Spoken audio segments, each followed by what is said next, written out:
This channel does not promote any violent, harmful, or illegal activities. All content provided by this channel is meant for an educational purpose only. নলহাটিতে rail অবরোধ নাগরিক মঞ্চের কাঞ্চনজঙ্ঘা উত্তরবঙ্গ সহ একাধিক দূরপাল্লার ট্রেনের stoppage Nalhati থেকে লোকাল চালুর দাবিতে বিক্ষোভ নলহাটি রেল স্টেশনের সার্বিক উন্নয়নের দাবি তোলেন বিক্ষোভকারীরা অবরোধ তুলতে ঘটনাস্থলে পৌঁছে রেল পুলিশ ও রেলের আধিকারিকরা বহরমপুর কোর্ট স্টেশনে চলছে রেলের সাবওয়ের কাজ ফলে বাতিল শিয়ালদা লালগোলা শাখার একাধিক ট্রেন বাতিল আপ ও ডাউন কলকাতা লালগোলা প্যাসেঞ্জার কৃষ্ণনগর আজিমগঞ্জ যাত্রাপথ বদল বেশ কয়েকটি ট্রেনে শিয়ালদা থেকে সরগাছি কৃষ্ণনগর পর্যন্ত চলবে বেশ কয়েকটি ট্রেন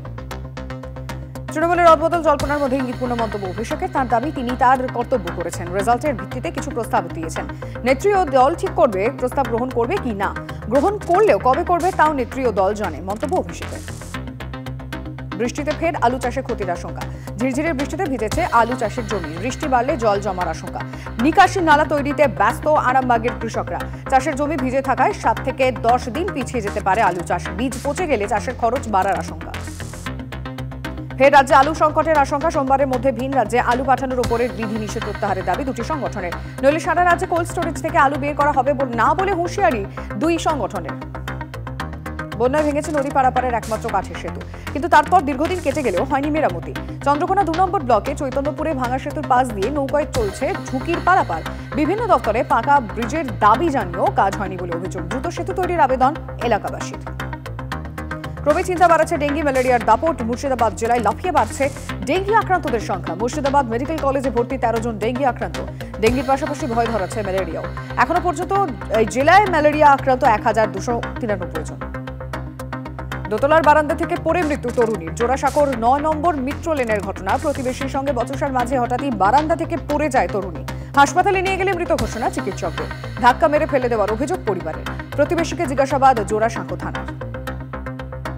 বাঁকুড়ার কতুলপুরে 2 নম্বর রাজ্য সড়কে মর্মান্তিক পথ দুর্ঘটনা মৃত এক আহত আরো একজন বাইকে করে যাওয়ার সময় লরির পিছনে থাকা গুরুতর অবস্থায় বাইক চালককে কতুলপুর গ্রামীণ হাসপাতালে নিয়ে গেলে মৃত ঘোষণা চিকিৎসকদের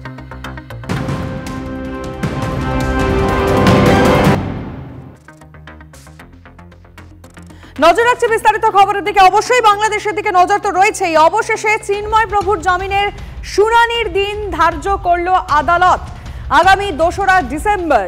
অর্থাৎ আগামীকাল বিকেল 3টে চট্টগ্রাম আদালতে চিন্ময় কৃষ্ণ প্রভুর জামিনের শুনানির দিন ঠিক হয়েছে সুমন কল্যাণ ভদ্র আমাদের রিপোর্টারের থেকে বাকি ডিটেলে জানবো সুমন দেখো বেশ কিছুদিন ধরেই তালবাহনা চলছিল কারণ তাকে গ্রেপ্তারের পর থেকেই কিন্তু নানা রকম আশঙ্কা করা হচ্ছিল কবে জামিন হবে পরবর্তী শুনানি কবে একাধিক বিতর্কিত বিষয় কিন্তু উঠে আসছিল কোনো জায়গা থেকে কোনো রকম তথ্য পাওয়া যাচ্ছিল না অবশেষে বাংলাদেশ সরকার হয়তো দেশে এবং বাইরের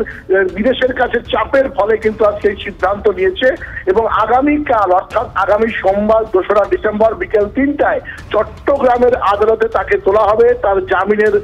শুনানি হবে এমনটাই কিন্তু জানা যাচ্ছে তবে যে বিষয়টা বললে যে গ্রেপ্তারের পর থেকে কিন্তু